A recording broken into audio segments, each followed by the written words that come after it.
Assalamualaikum warahmatullahi wabarakatuh. Halo, aku Hanisa Dwi Rahma.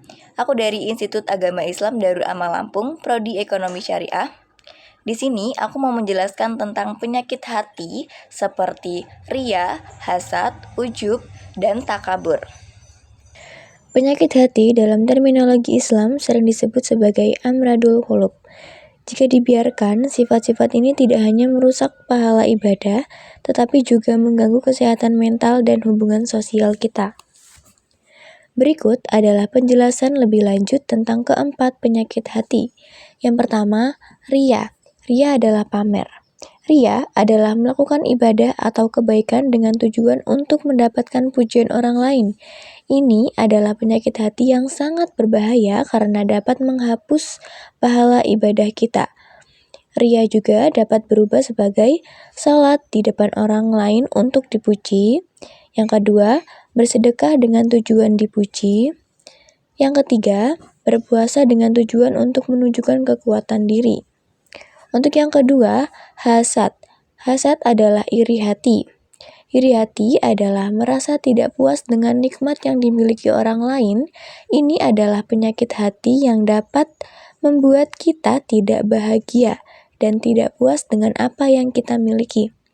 Hasad dapat berubah sebagai yang pertama, merasa tidak puas dengan keberhasilan orang lain. Yang kedua, ingin memiliki apa yang dimiliki orang lain. Dan yang ketiga, membicarakan keburukan orang lain untuk merasa lebih baik. Untuk yang ketiga, kita ada ujub. Ujub adalah sombong. Ujub adalah merasa diri sendiri lebih baik dari orang lain. Ini adalah penyakit hati yang dapat membuat kita tidak mau menerima kebenaran dan tidak mau belajar dari orang lain. Ujub dapat berupa sebagai merasa dirinya sendiri lebih pintar dari orang lain. Yang kedua, merasa diri sendiri lebih kaya dari orang lain. Yang ketiga, merasa diri sendiri lebih baik dari orang lain. Untuk yang keempat, ada takabur. Takabur adalah merasa diri sendiri sebagai yang paling baik dan tidak mau menerima kebenaran. Ini adalah penyakit hati yang sangat berbahaya karena dapat membuat kita tidak mau bertobat dan tidak mau memperbaiki diri. Takabur dapat berupa tidak mau menerima kritik dari orang lain. Takabur dapat berupa tidak mau menerima kritik dari orang lain. Kedua, merasa diri sendiri selalu benar. Ketiga, merasa tidak mau. Astagfirullahaladzim. Takabur dapat berupa sebagai yang pertama, tidak mau menerima kritik dari orang lain. Yang kedua, merasa diri sendiri selalu benar. Yang ketiga, tidak mau meminta maaf kepada orang lain. Penyakit hati ini dapat disembuhkan. Untuk cara menyembuhkan penyakit ini ada beberapa caranya. Yang pertama, cara menyembuhkan penyakit hati seperti ria atau pamer. Untuk caranya yang pertama adalah ikhlas. Yang kedua, sembunyikan kebaikan. Dan yang ketiga, minta ampun. Untuk ikhlas, lakukan ibadah dan kebaikan hanya karena Allah, bukan untuk mendapatkan pujian orang lain. Yang kedua, sembunyikan kebaikan. Jangan ceritakan kebaikan kita kepada orang lain. Dan yang ketiga, minta ampun. Minta ampun kepada Allah Subhanahu wa Ta'ala atas ria yang telah kita lakukan. Untuk yang kedua, cara menyembuhkan hasad atau iri hati.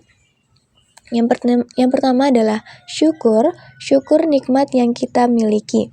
Yang kedua, doakan orang lain. Doakan orang lain agar mereka mendapatkan kebaikan. Yang ketiga, fokus pada diri sendiri. Fokus pada diri sendiri dan memperbaiki diri sendiri. Untuk yang selanjutnya, cara menyembuhkan ujub atau sombong. Yang pertama, tawadu.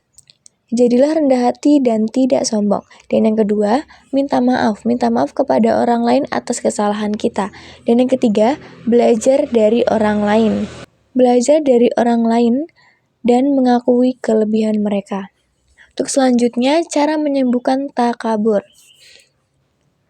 Yang pertama, tawakal. Pasrahkan segala sesuatu kepada Allah. Yang kedua, minta ampun. Minta ampun kepada Allah Subhanahu wa Ta'ala atas takabur yang telah kita lakukan. Dan yang ketiga, bertobat. Bertobat dan perbaiki diri sendiri. Selain itu, Ada beberapa cara umum yang dapat membantu menyembuhkan penyakit hati seperti zikir, ingat Allah dan ucapkan kalimat-kalimat yang baik. Yang kedua, sedekah, berbagi dengan orang lain untuk membersihkan hati. Yang ketiga, muraqabah, introspeksi diri sendiri dan memperbaiki kesalahan. Itu tadi adalah penjelasan dan cara menyembuhkannya. Sekian dari video saya. Wassalamualaikum warahmatullahi wabarakatuh.